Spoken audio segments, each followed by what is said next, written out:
You are listening to the B2B Marketing Mindset with Pete Monfre and Bill Lowell. We want to help demystify marketing to reduce risk, drive more and better opportunities, and grow your business. Are you ready to master marketing?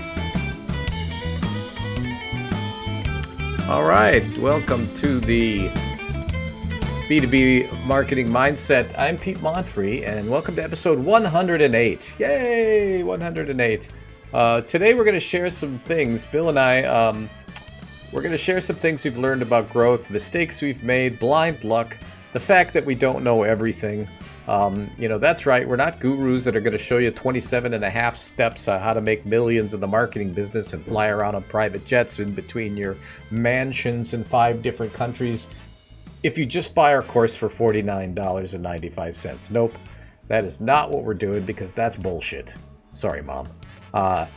We are going to tell you the truth about how we built these companies and stayed in business for 30 years. And it's kind of interesting to me because we were much bigger and now we're smaller by choice. But so it's not a rags to riches story. It's really just a lot of work. But there are some things that we're going to share that, for me, and I can't speak for Bill, but made a massive difference and really enabled me to do this for a living for so long.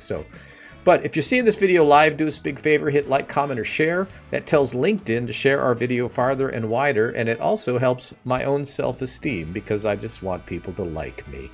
But first, real quick, Marketing Mindset is brought to you by the Agency Founders Network. And so you can go over to AgencyFoundersNetwork.com and join for free. And it is a community of people who run and own marketing services companies. You can build relationships, get advice from peers and experts, upskill to be more strategic. If you want to be more strategic, you make more money and get better clients, solve challenges. So we're all about helping you grow your marketing business.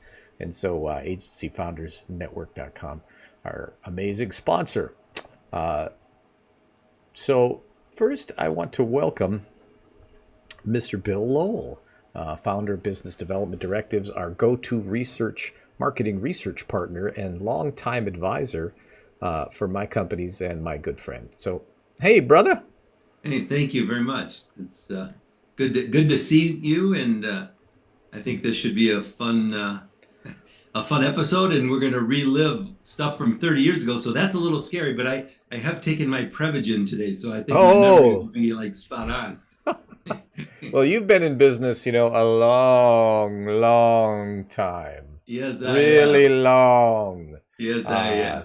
But actually, we started these companies, our 2 companies, the same year, so I shouldn't really make fun of you for that. Very scary. And by the way, every time I think I have seen it all, I'm sure you've seen this too, where you go, in 30 years, I've seen everything. There's nothing that's going to surprise you. All of a sudden, you get a surprise. You go, oh my gosh, I can't believe it. That's wonderful. Can't believe it. And I just realized I also didn't put my jacket on today. So I was wondering about that, but I just thought maybe this was, like a new look or something, It's just, I got a lot going on over here, pushing all these buttons. Why don't you ask me to do a soliloquy, and then I'll talk for a few minutes, and then you can go put your there you go. Let's do it. Let's do it. All right. Go. So it sounds good. Well, I know we're going to be talking about the Agency Network. So that's Agency Founders Network. So that's going to be exciting. And I know if people want to stay tuned, we're going to certainly talk about how we built our businesses. And I think that that's going to be great. But also the power of peers and mentors. So, and I know that Pete, as soon as he joins us, he would tell us that we're on every syndicated podcast network. And so thank you, Enzo, our producer, for making that happen. But you can find us anywhere: Apple, Amazon, iHeart. Whenever you're ready to come back on. Spotify. It goes on and on like this. YouTube. We broadcast to LinkedIn and Twitter and Facebook and Twitch for some reason. So yes, now I look better. I look like I'm ready for church. You do. Praise the Lord. That's right. And pass the gravy. Exactly. I talk to agency owners, people all the time, people in the business, and I say agency loosely. I'm talking about all kinds of companies, design firms. There's all these specialized companies that make up sort of the marketing ecosystem, right? Yes. And I think most of the time we get into these businesses, we start these businesses because we're good at our craft. And then we find out that actually running a business is sort of an entire separate set of skills. And I know when I started, I didn't really realize that. I just thought, gosh, we're so good at this. We could do better than our employers. We could do better. What a learning curve. Did you kind of experience that? Isn't that that's so funny that you say that because that's exactly how I started. I thought, oh wow, if I only had 10 clients doing what I'm doing right now, I was a VP of a large consulting firm, but I was thinking if I only had 10 clients doing this, I would make a fortune and I don't need to do much more. And then you get into it and you go, uh-oh, what have we Oh. done to ourselves, But you know what? That's the greatest motivating factor in the world, isn't it? It's like all of a sudden you go, Well, holy criminy, here we go. I gotta make a living now. exactly. And it's been 30 years, so I mean my memory is a little bit spotty, but I remember some very distinct things. I remember a struggle to create enough value to charge enough to stay in business, right? We were doing these rinky-dink little jobs, for the local hospital or whatever, postcard designs and that. And I mean, that's certainly not what we signed up for, right? And we had this office above this auto parts store, and it was actually a rehearsal studio first because that's where I lived. And I turned it into our first office, and it had a gaping hole in the floor, and the landlord just didn't fix it. You'd actually could fall right through to and be at the auto parts store, which was handy if you needed something for your car. But Exactly. we just put a sheet of plywood over it and threw carpet over it, and then that was that. So very hairy, but what I wanted to talk about today is um, there's I guess I thought of this episode because there's all these gurus out there, right? Gurus, and they have the secret, and they're going to share how you can become this multi-million-dollar business. And um, in some ways, they're speaking to what worked for us, and that was peers, people that already had successful companies that were willing to coach us, and we'll talk a little bit more about that. But then we also had mentors, and Ed Schwarzkopf was one for you, Absolutely. which was who was a legend, really. Yeah. But tell me a little bit about that and how mentorship played a role in I, those early days. I will, and if we can come back to a little bit more about how we built our business, I hope we can chat Oh, about we that for are. just We a definitely few will. minutes too. But yeah, mentors were critical. I mean, and it's really kind of funny. I'm sure you've experienced the same thing, but sometimes a mentor just kind of appears when you need them the most, and it's like that is great. Now, like with Ed, I actually went after him. He had Schwarzkopf Consultants, and I was told in graduate school, I was told this guy was like on the cutting edge of uh, organizational business consulting, and he was really doing a great job. And so I went after him, and it was quite a process to get hired by him, but I learned so much from him. So, and then, I mean, I've written articles about this, but like, unfortunately, Ed even passed away at 60, I think it was like 60, 62 of cancer, but I even wrote, the guy even taught us how to die with dignity. I mean, he taught me so many things about business, but he also taught me about life. I mean, even just how to invest money, how to do that. I mean, he was just a real valuable person. So I mean, I think everybody, if you get lucky enough to find somebody like that in your life, that's great. And then he introduced me to so many people, but Right. including your uncle Bob Cooper, who was fabulous, and I've had quite a few others. It's like, but like I said, a lot of them just kind of appear when you need them the most. Sometimes you'll go after and get somebody, but sometimes they're just sitting right there in front of you and you just don't realize it. Yeah, and people are a lot more generous than you think. And Bob Cooper, I was going to mention him too. I mean, you Yeah. were a mentor for me. I Oh, was younger than you. You remember, I was stumbling around in a big office, not knowing what I was doing.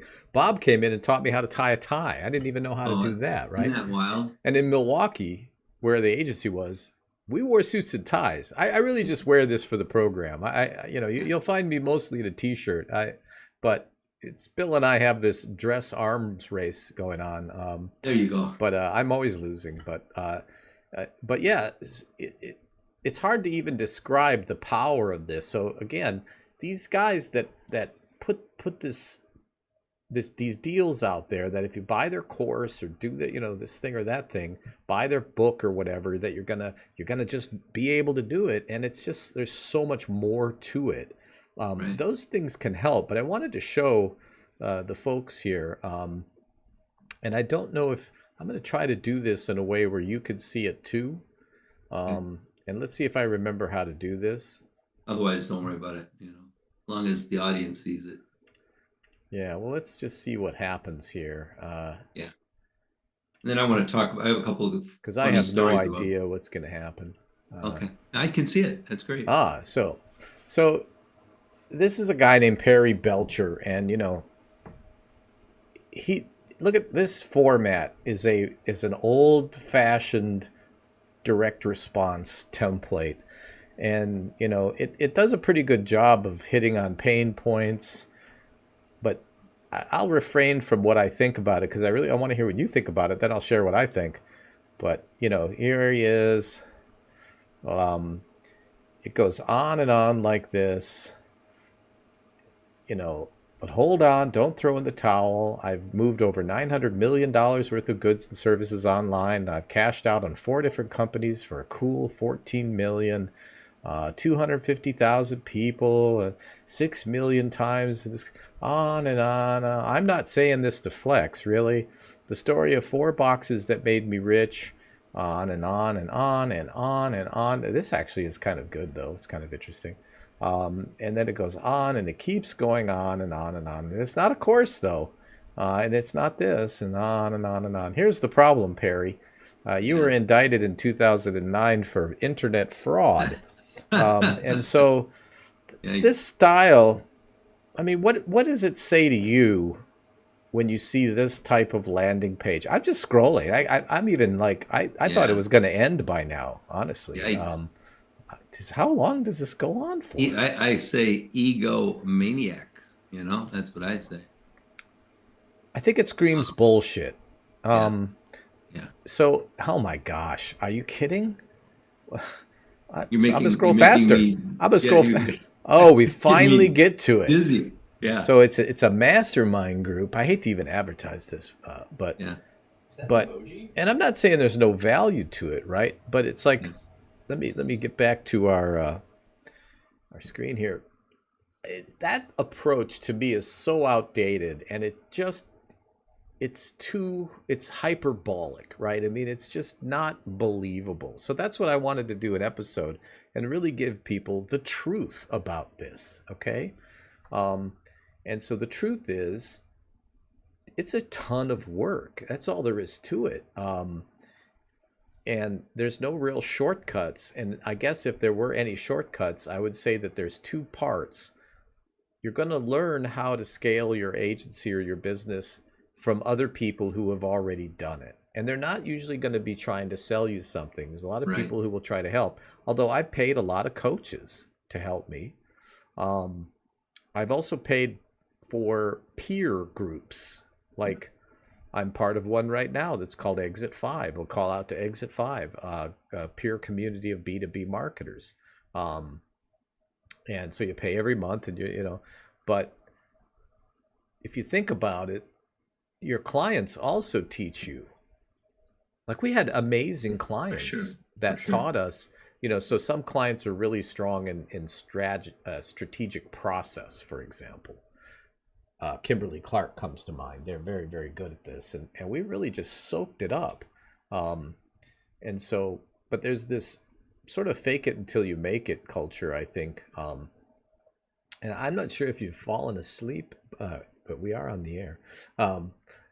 Are you checking? Oh, no, you're frozen. That's what's going on. I'm frozen? Yeah, let me see. I think I was still, no, I think I was still sharing the screen, so it was showing it was frozen. But I just too many buttons. But it's such a communal effort to create a company, right? And reading a book or 2 books or 10 isn't going to get you there. You still have to read all the books, right? I mean, for us, it was a combination of all these things, right?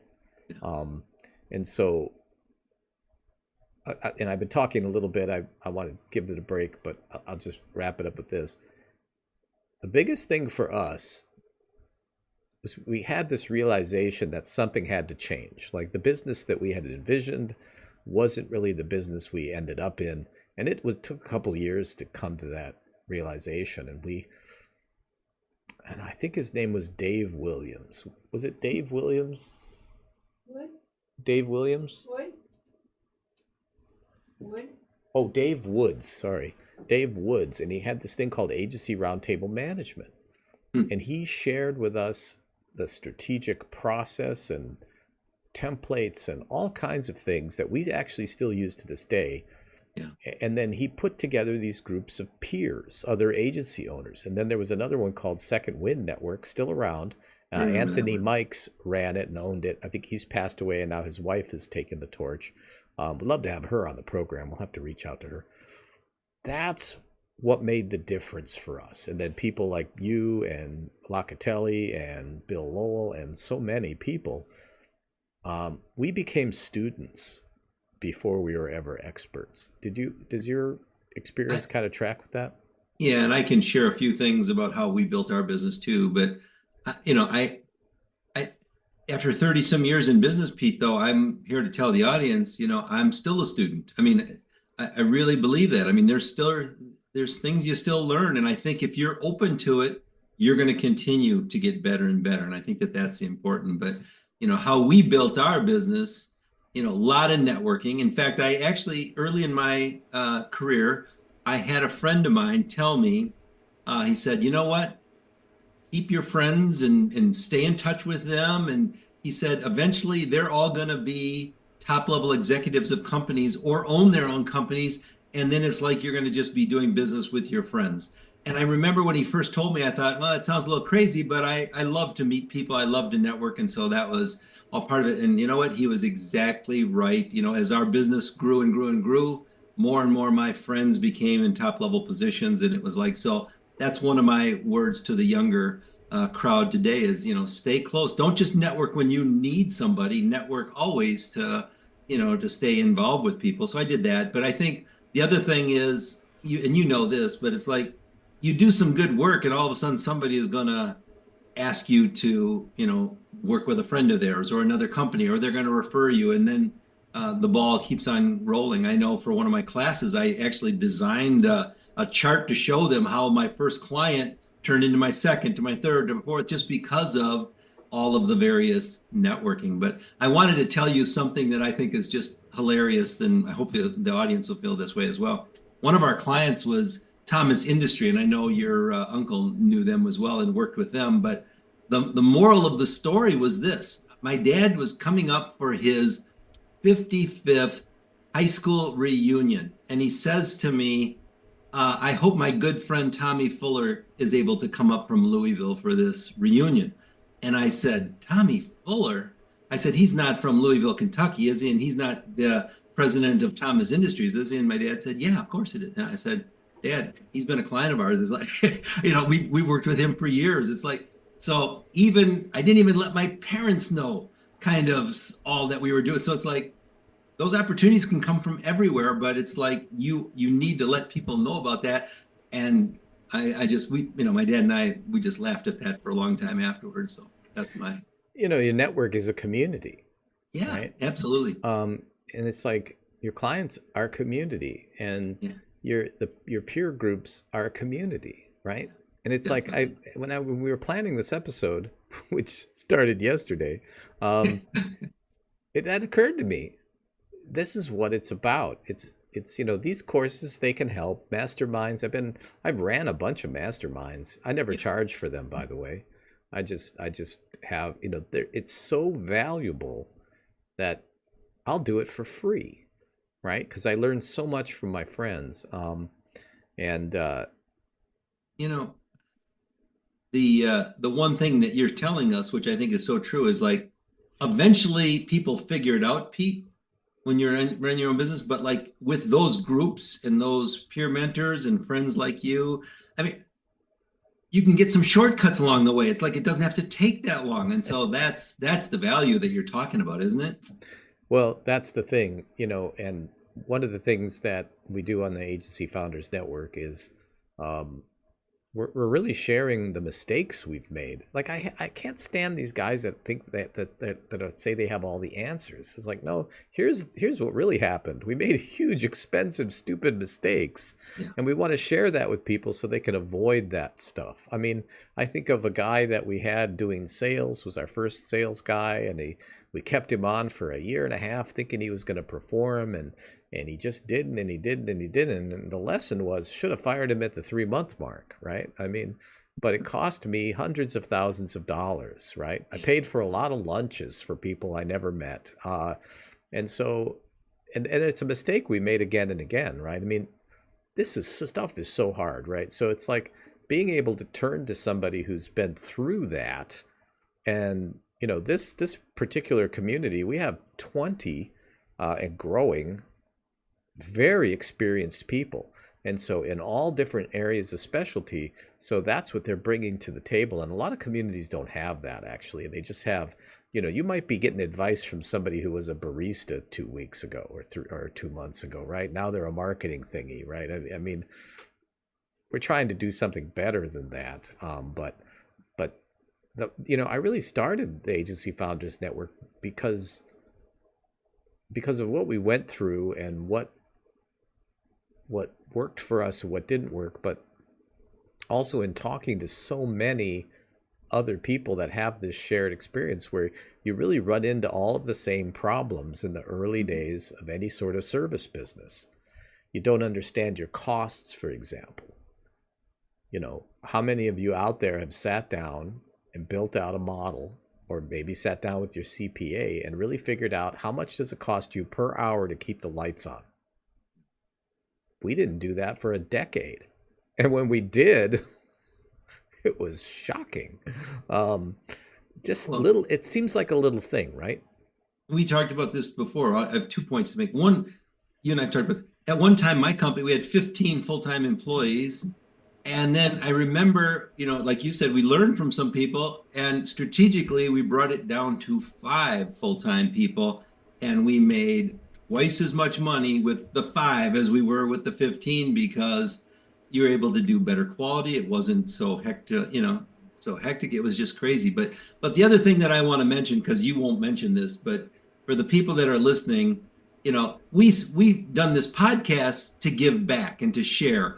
And I know that that's exactly what you're trying to do with that Agency's Founders Network too. It's like you've got so much and you have so many contacts. It's like, let's share with people so they can have some of that value. So that's my plug for you and the Agency Founders. It's like, because I know you're kind of selfless and you won't plug it like you should. And I just want people to know you're doing it because you can really share and give them so much good advice. My whole adult life has been helping companies become successful. And I've made good money doing it. There's been times it didn't make great money doing it. This podcast doesn't make a dime.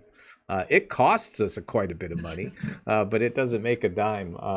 Because of all the complaints that you get from me, Pete, get that Lowell off the air. That guy's terrible. Huh? I need like a whole staff to deal with your complaints. You need a PR complaints. firm just to deal with me. I know it. No, it is something I'm driven to do, and it's just because here's another thing I want the audience to know. A lot of these guys, this guy's talking about how hundreds of millions of dollars, I made all this money. Look, our company in the mid 90s, late 90s, we had 23 people. I think we were overstaffed too. Now I look back and do the math, we were probably a little overstaffed, but we were doing 7 figures of business. But we're not now because I'm in a different place in my life, right? I don't want that. That's not what I'm looking for. But the people who join this network, they're me 25 years ago. And so if we can guide them and help them, everybody's going to win. And it's a free community. You can join too for the paid part of it if you'd like, but we want to just deliver as much value as we can. But yeah, that's really why I'm doing it. Maybe just because I remember the pain. And so, but it used to be like, when you're dealing with peers, so those peers might not have they may have the same experience level that you have, but they're going to have different areas of experience, right? I guess I can't overstate the power of that idea, and I'm surrounded by people that are as just as much experience as I have, yet I'm constantly learning from them. And it's just like I make it an analogy is just like research. I mean, if you're going to make a decision, so you've got all these experts that are around it, you're still in charge of your own decision. All you're doing now with this agency network is you're going to have a much more informed decision. You're getting different insights and stuff that's going to make you better and stronger versus when you're doing it on your own. How many times do we have to, make, like you said, the wrong decisions, and then eventually we figure it out? This just shortcuts it. That's all. Well, and it did for us too. I mean, but first we had to get open to the idea that maybe, and this is part of being young too. I mean, I was in my early 30s, right? I mean, I thought I knew everything. It was coming to the realization that, maybe I don't know everything, right? And then starting to understand, I think for us, what it was is we realized that we had to become more strategic in the eyes of the client in order to become more valuable so that we could charge enough to cover our costs and make a profit. And once we sort of got that equation down, and it took a couple of years, we had to develop service offerings around it. Then we found ourselves going from the room above the auto parts store with the giant hole in the floor to downtown Milwaukee, on Water Street, our office is down there. But that also started the pressure to keep that going, right? I mean, in some ways we created a monster that had to be fed. Right. But something interesting happened. Each step begat the next step. You were talking about this with clients, where you win this client and then they introduce you to that client. Because I don't know if you remember this, but I don't remember doing any particular hardcore selling or networking, but yet we were pulling in clients like Eaton and Rockwell and Harley Davidson, and we were really taking those away from much more established agencies. Yeah. Looking back, and it's funny, I still talk to some of those clients. They're still friends. It was reputation. We had built this reputation, but we didn't do it on purpose. We did it by doing the best work that we could do. And probably we were a bit underpriced.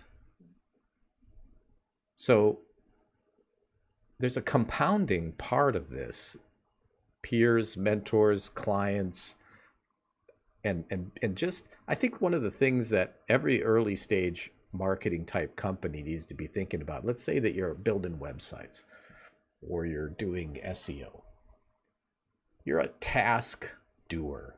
You're a doer of things. That is valued less in the boardroom than a thinker of ideas, right? So how could you become more strategic? That's something we want to teach people. That's what made the biggest difference for us, as we went from being a creative shop to a strategy shop. Functionally, we still did a lot of the same work, but we had added a layer of consulting and, of course, research. This is where Bill came in, right? Research. We didn't know nothing about research. Now we do research all the time. But it was peers. I mean, and I don't think you were exactly a peer back then. You actually had a lot more experience than I did or my wife did. I was gonna say that to the audience too. I mean, I'm probably one of those people that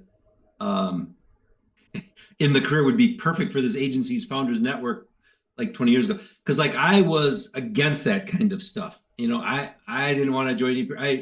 I thought I knew it all, and I was doing good. I mean, I had a lot of networks, and I got a lot of people's advice and all that kind of good stuff. But I will tell you, it's kind of interesting.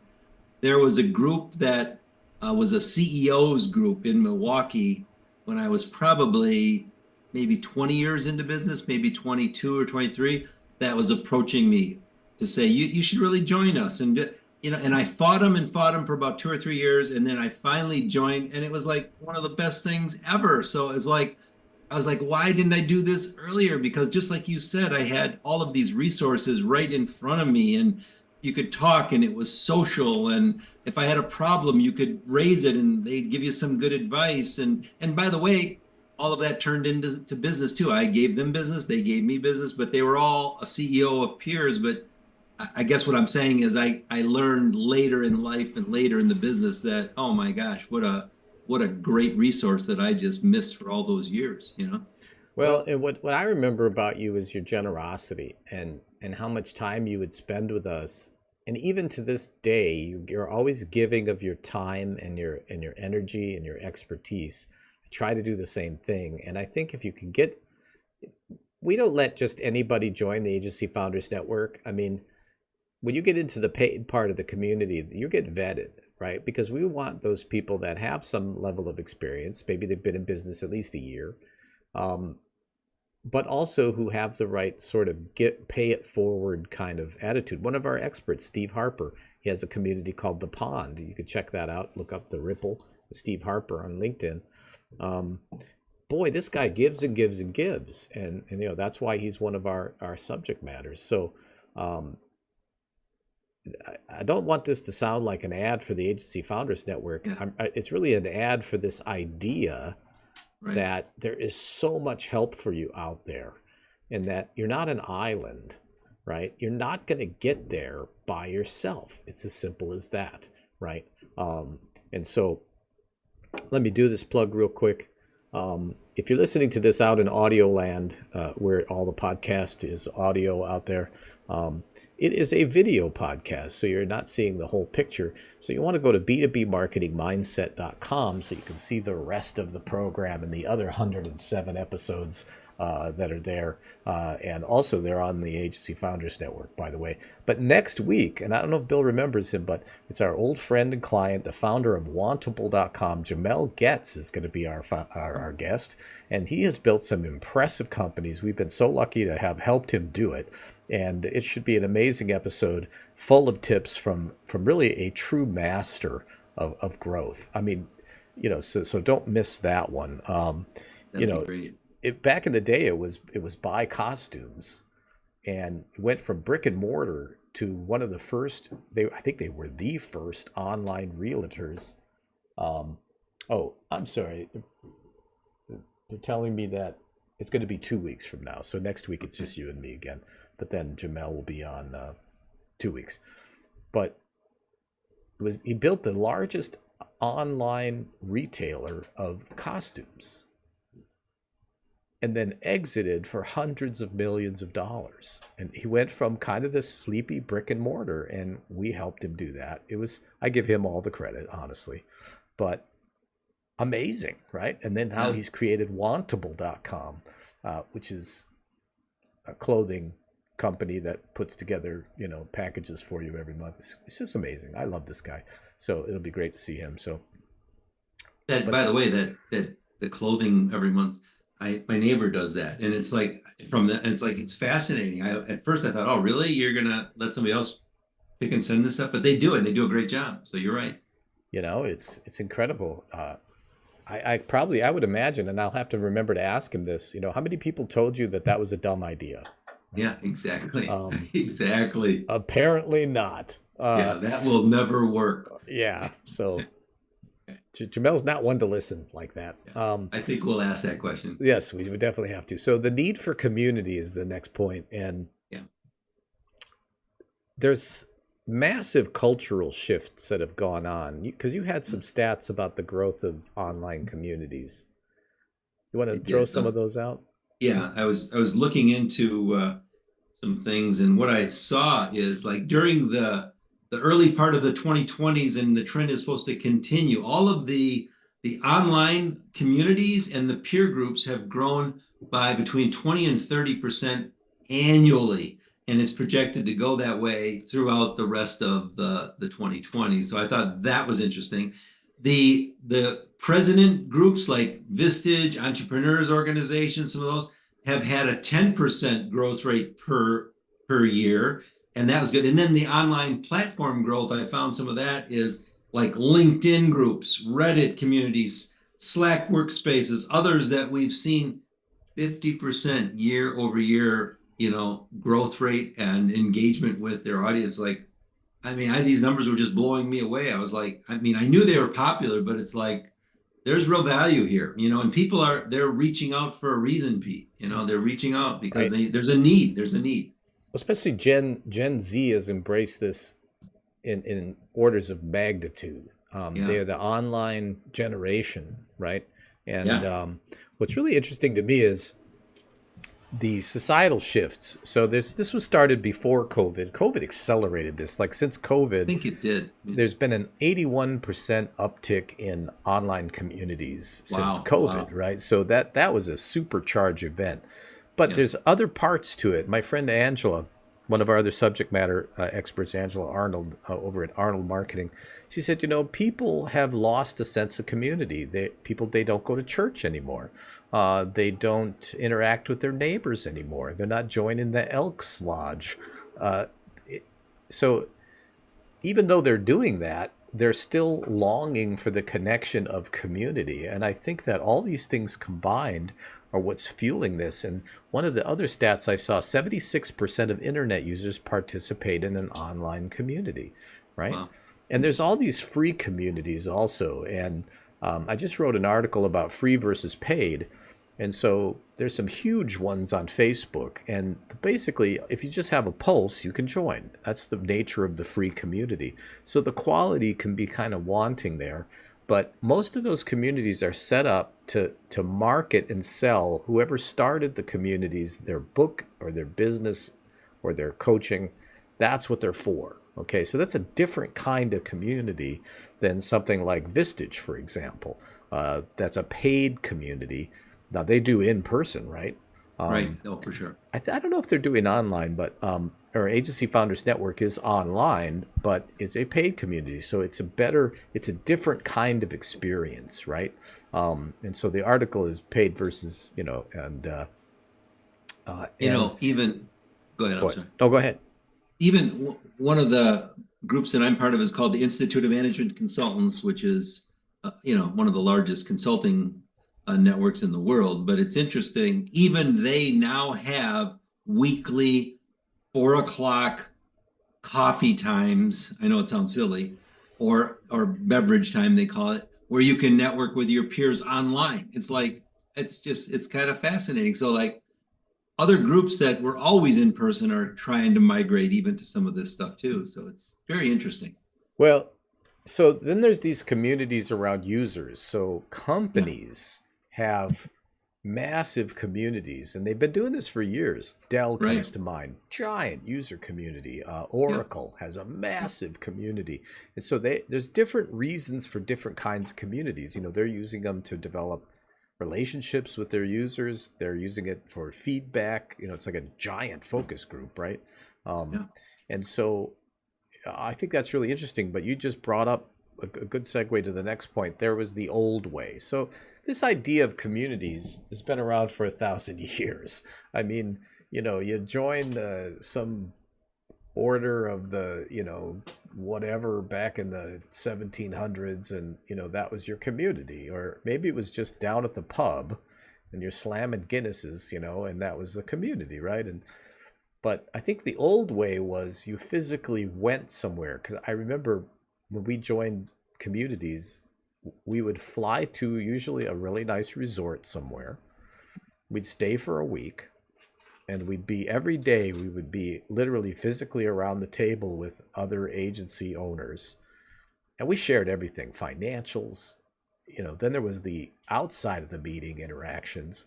But you paid for the travel, you paid for the resort, you paid to be part of the group, you missed a week of work. I mean, it was this humongous commitment, right? That's kind of become the old way. But my position is this: I think you need to do both. I think there's something to be said for face-to-face meetings, and this is coming from a guy that takes very few in-person meetings, very few. But I still do get out locally and meet people. And I just think that's really important. But there's no question that there's an old way and a new way. We'll talk about the new way in a minute. But I don't remember doing a lot of that in Milwaukee in the early 90s. I don't know if it was a cultural thing or if I was just clueless. I bet you there was plenty of networking going on. There was, but I think sometimes you're just so busy too that it was just crazy. There was a group in Milwaukee. I don't think they exist anymore nationwide, but it was called Sales and Marketing Executives, and they used to vet people, and that was actually a really good group. And boy, they'd get 200-300 people to the meetings, and but it was a great networking event. So that was every marketing and ad agency and marketing people, in the area. So that was pretty popular. But even some of the local chambers would start networking groups, and then the independent business. I mean, like you were saying, there were just tons of them all over the place. So it just depended on which one you wanted to join. I think it's likely that I was very, very clueless, but there is a cultural difference between the Midwest and where I am down here and down south in Austin, Texas. Yeah. This is a very social town. Business gets done here based on who you know and your relationships, and that's how it works here. Yeah. Milwaukee was different, but I would tell people that own a marketing type company that it's not the same. You and I both have this perspective of watching the industry go from almost an infancy to a complete revolution of technology and almost coming now full circle. And it's really kind of interesting to see where, we used to design a full page ad, granted for a Fortune 100 company, we would charge like 40 grand to do an ad. And it took an enormous amount of work. I mean, we'd had to send our type off to a company who would print this shit out on a linotype machine, and we'd have to drive over there and pick up the galleys and X-Acto knives and Band-Aids, and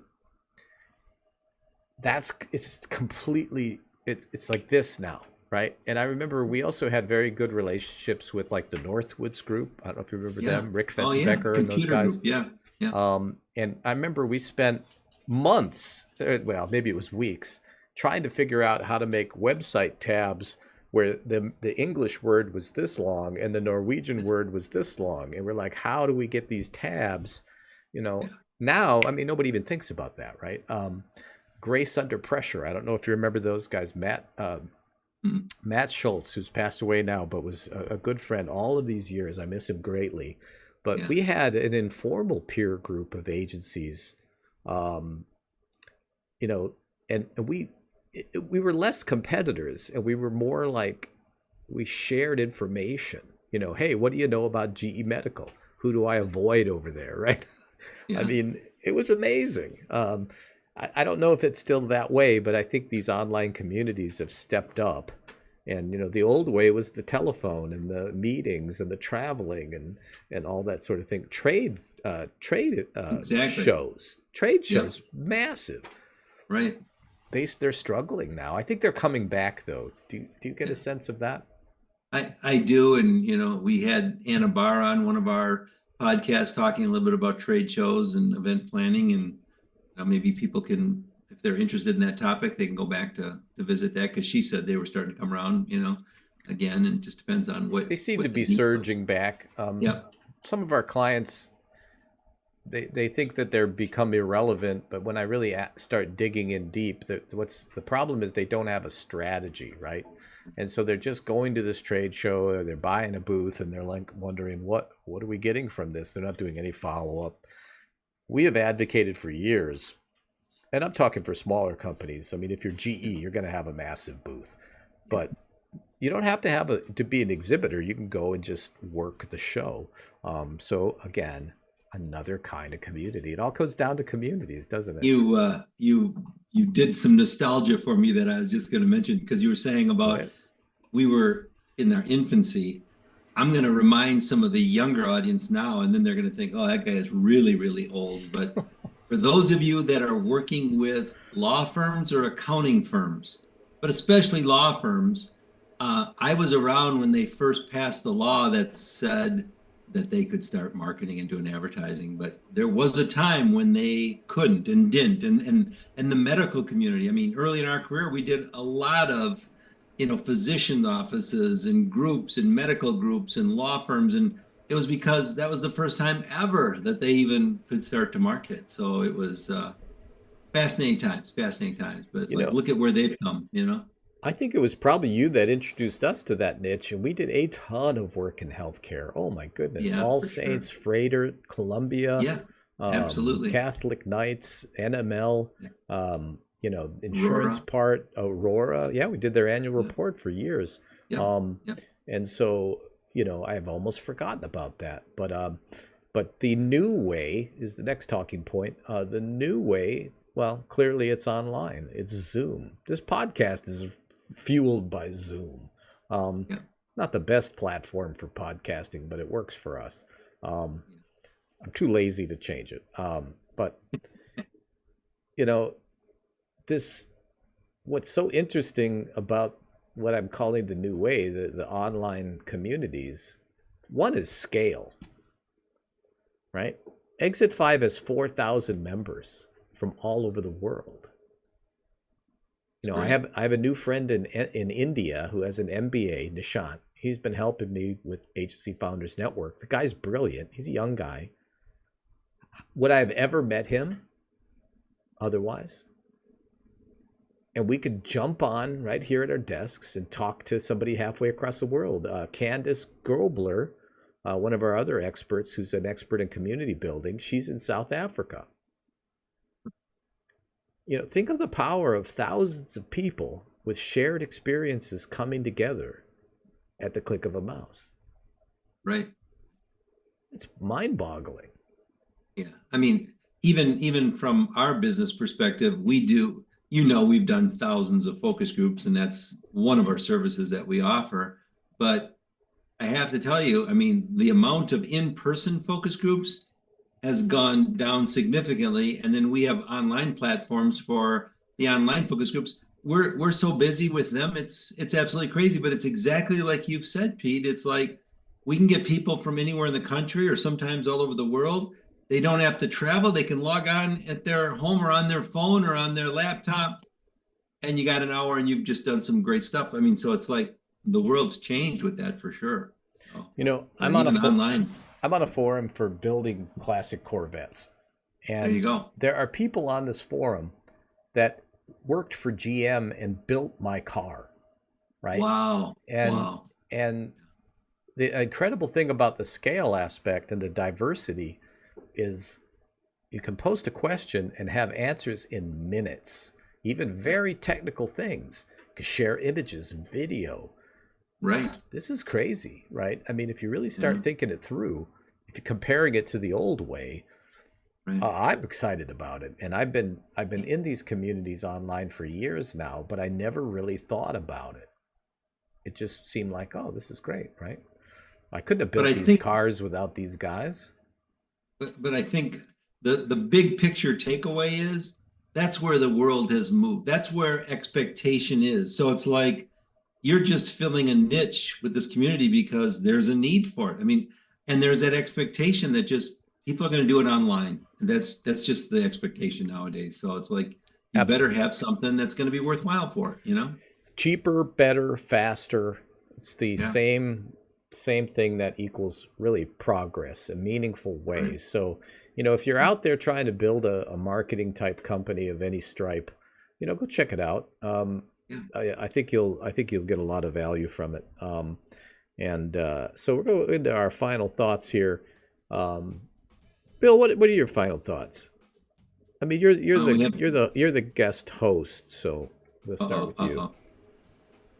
You've covered so many, I think, great topics today, and this is akin to what you're trying to build with this network. I mean, it's like we talked about getting peers. We talked about ways to shortcut some of the things that we're going to learn. We talked about finding answers to questions. We talked about resource. I mean, these are just things that are now available to us. That what a great resource that you and I did not have when we first started, unless it was really intentional and in person. So it's like my final thoughts are some of the people are lucky to be around at this time for the marketing, as far as I'm concerned. And I think what you are offering with this Agency Founders Network is just a pearl for people that will at least check it out and see kind of what's available for them. I think they won't go wrong. Well, I appreciate that. And my thought on this is it's never been more accessible. I don't think we could have become members of these peer communities in the very earliest days because we didn't have the money, right? Yeah. I mean, we had to get to a certain point to even be able to afford them. And if you add in the cost of joining and the cost of travel and the cost of food and these were expensive things, right? Now we got a lot of value, but now we're talking $100 a month, right? Right. I mean, it's more accessible than it ever has been. And the pool of talent that you access through these communities, and we've named this isn't just about Agency Founders Network. We've named a whole bunch of them. Hope they appreciate us. But it's incredible. So I love this topic. Great episode. Thank you. Always good to see you and great insight. So thank you so much for that. And as always, we'll be here again next Thursday, and it's just you and me again, Bill. We'll come up with something juicy, probably the day before. Good. I hope sooner, but it's busy. It's okay. You get busy running this type of company, but we always make time for you folks out there. It's been a month since I've looked into this, so this is an old number now, but we have about 30,000 subscribers across all these platforms. So we have to estimate the number because there's so many platforms that we're on that it's become quite a challenge. So if anybody out there knows a better way to get stats, let us know. But we'll throw it out to the Agency Founders Network and see if they let's ask them. Somebody has an answer. Somebody has an answer. All right, my friend. Thank you again, and we are over and out. You've been listening to the B2B Marketing Mindset with Pete Monfre and Bill Lowell.